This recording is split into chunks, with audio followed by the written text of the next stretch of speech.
आज 28 तारीख हो गई।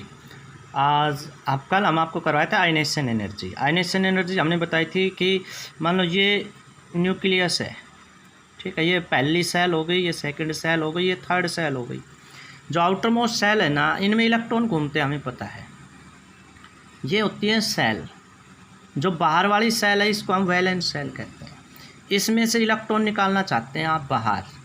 इस इलेक्ट्रॉन को निकालने के लिए इसको खींचना पड़ेगा। खींचने के लिए जितनी एनर्जी खर्च होगी ना, वही आयनेशन एनर्जी कहलाती है।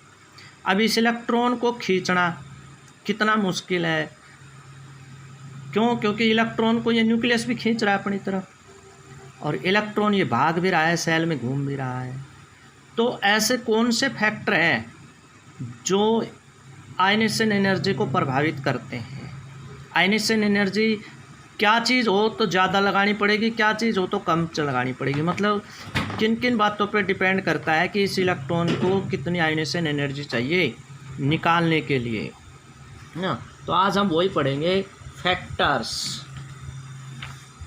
तो हमारा टॉपिक है आज का फैक्टर्स अफेक्टिंग आयनेशन एनर्जीज।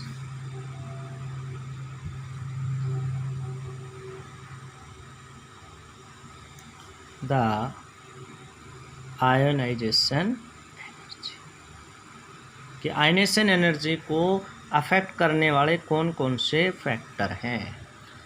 तो भाई सबसे पहला है न्यूक्लियर चार्ज।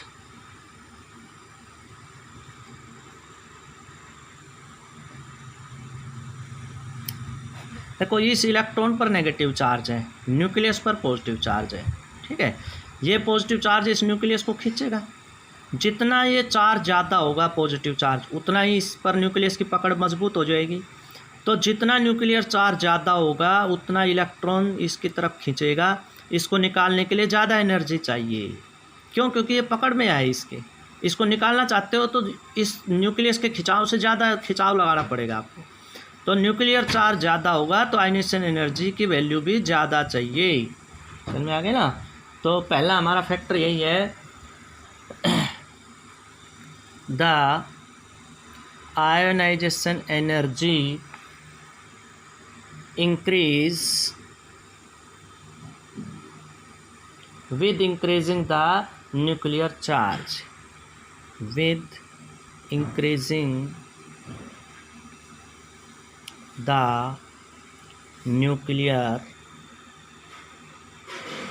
charge। जितना इस न्यूक्लियस पर चार्ज बढ़ता जाएगा उतना पकड़ ज़्यादा होगी, उतना इसको निकालना मुश्किल हो जाएगा, उतनी ही ज़्यादा ताकत लगानी पड़ेगी इसको खींचने के लिए। और इसको खींचने के लिए जो ताकत है ना, वही आयनेशन एनर्जी है। तो ज़्यादा ताकत लगा दी मतलब ज़्यादा एनर्जी की ज़रूरत पड़ गई, यही हमने लिखा है, ठीक है। फॉर एग्जाम्पल के लिए देखिए, जो लिथियम है, लिथियम उसकी आयनेशन एनर्जी है 520 किलोजूल पर मोल। बेरिलियम की है 890, बोरोन की है 800, कार्बन की ले लेते हैं, चलो कार्बन की है 1086।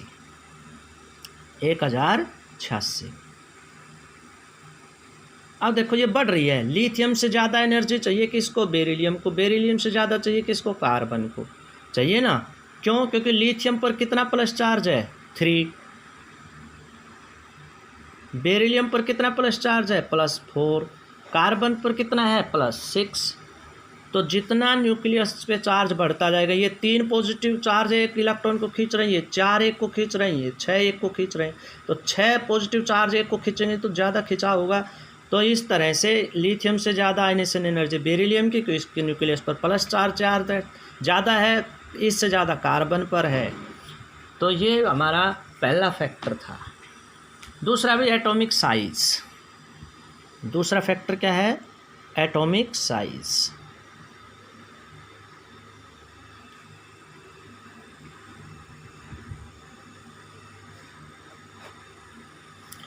एटॉमिक साइज में क्या होता है? कि जितना एटम का साइज छोटा होगा उतना ही ये न्यूक्लियस इसके नज़दीक होगा, जितना साइज बड़ा होगा उतना न्यूक्लियस दूर होगा। तो जितना साइज छोटा होगा उतना इलेक्ट्रॉन इसके नज़दीक जाएगा तो क्या होगा भाई, खिंचाव बढ़ेगा। इस पॉजिटिव और नेगेटिव चार्ज के बीच में, इलेक्ट्रॉन और न्यूक्लियस के बीच में इलेक्ट्रॉन निकालना मुश्किल हो जाएगा। मतलब बड़े एटम में से इलेक्ट्रॉन निकालना आसान, छोटे एटम में से इलेक्ट्रॉन निकालना मुश्किल। तो छोटे की आयनेशन एनर्जी ज़्यादा चाहिए हमें निकालने के लिए, बड़े में कम चाहिए। तो जितना छोटा साइज होगा ionisation energy decrease with increasing the atomic size.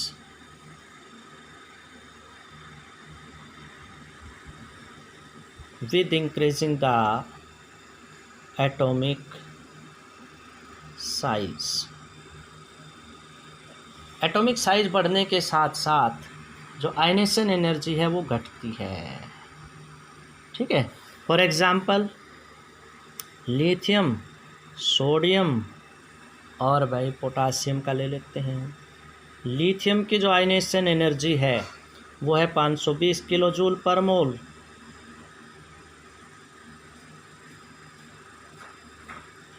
Sodium की है भाई 496 और पोटासियम की है 419।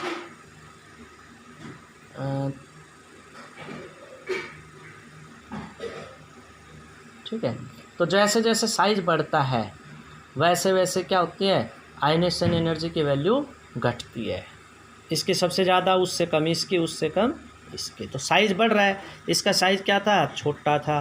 उससे बड़ा किसका, सोडियम का। उससे बड़ा किसका, पोटाशियम का। तो साइज बढ़ रहा है तो एटॉमिक आयनेशन एनर्जी घट रही है। तीसरा है भाई स्क्रीनिंग इफेक्ट।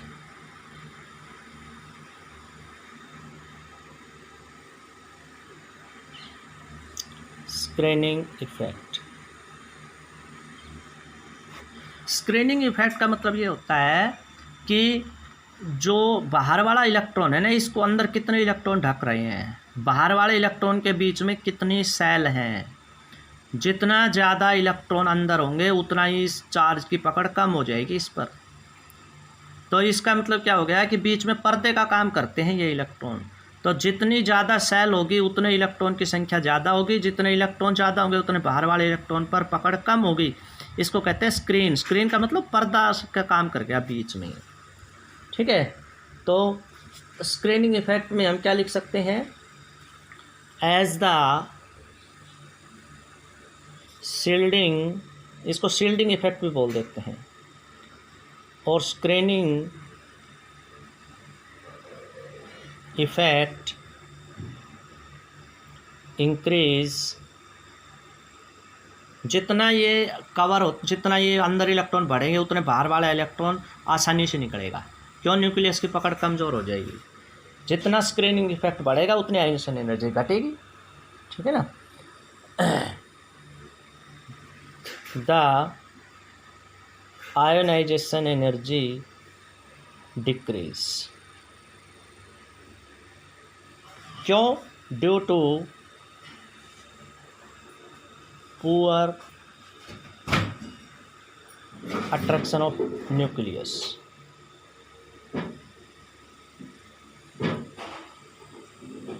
न्यूक्लियस और इलेक्ट्रॉन के बीच में जो इलेक्ट्रोस्टैटिक फोर्स काम करती है वो कमज़ोर पड़ जाएगी और न्यूक्लियस इलेक्ट्रॉन को निकालना आसान हो जाएगा।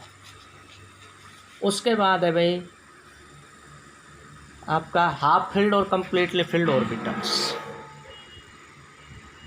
चौथा है, इसको हम लिख सकते हैं कि arrangement of electron, arrangement of electron, effect of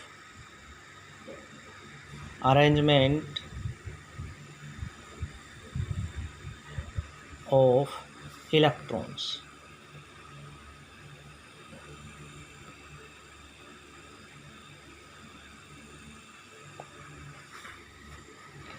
इसमें क्या है भाई, जो हाफ फील्ड होते हैं, half field and completely field,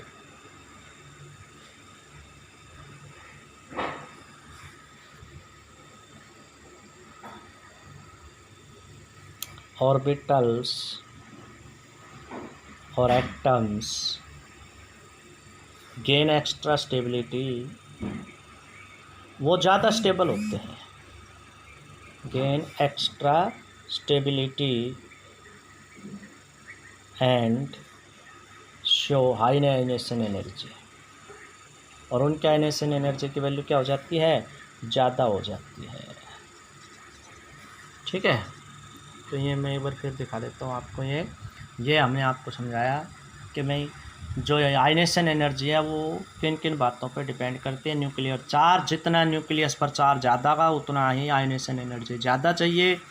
दूसरा एटॉमिक साइज, जितना साइज बड़ा होगा उतना इलेक्ट्रॉन आसानी से निकलेगा, उसको निकालने के लिए कम एनर्जी चाहिए, तो आयनेशन एनर्जी कम चाहिए। तीसरा है स्क्रीनिंग इफेक्ट, जितना बाहर वाले और न्यूक्लियस के बीच में ज़्यादा इलेक्ट्रॉन आएंगे बीच में, उतना न्यूक्लियस की पकड़ कम होगी, आयनेशन एनर्जी घटेगी। चौथा है arrangement of electron. Arrangement of electron का मतलब होता है बाहर वाली सेल में जितने इलेक्ट्रॉन हैं 8 होने चाहिए, या तो 8 हों या आधे हों। जितने बाहर वाली सेल में होने चाहिए या तो पूरे हों या उसके आधे हों। अगर पूरे होंगे तो भी इलेक्ट्रॉन निकालना मुश्किल, आधे हो जाएंगे तो भी इलेक्ट्रॉन निकालना मुश्किल हो जाएगा, तो आयनेशन एनर्जी बढ़ जाएगी। ठीक है, तो ये हमने आपको आज 4 जो आयनेशन एनर्जी को इफेक्ट करने वाले थे वो फैक्टर बताए हमने।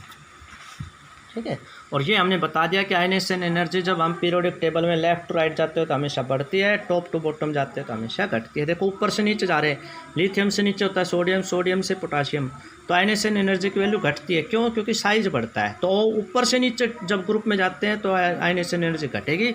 अगर हम लेफ्ट टू राइट जाते हैं, जैसे लिथियम 3 नंबर, 4 नंबर, 6 नंबर, तो इधर से इधर जाते पीरियोडिक टेबल में तो बढ़ती है। क्यों बढ़ती है? क्योंकि साइज घटता है। लिथियम का बड़ा साइज, उससे छोटा बेरिलियम का, उससे छोटा कार्बन का। साइज घटेगा तो भाई पकड़ बढ़ जाएगी, पकड़ बढ़ जाएगी तो आयनेशन एनर्जी ज़्यादा चाहिए निकालने के लिए। ठीक, तो इस प्रकार से ये आज का हमारा टॉपिक था। तो ये एक टॉपिक हमारा हो गया आयनेशन एनर्जी। उसके बाद कल हम आपको करवाएंगे इलेक्ट्रॉन गेन एंथैल्पी।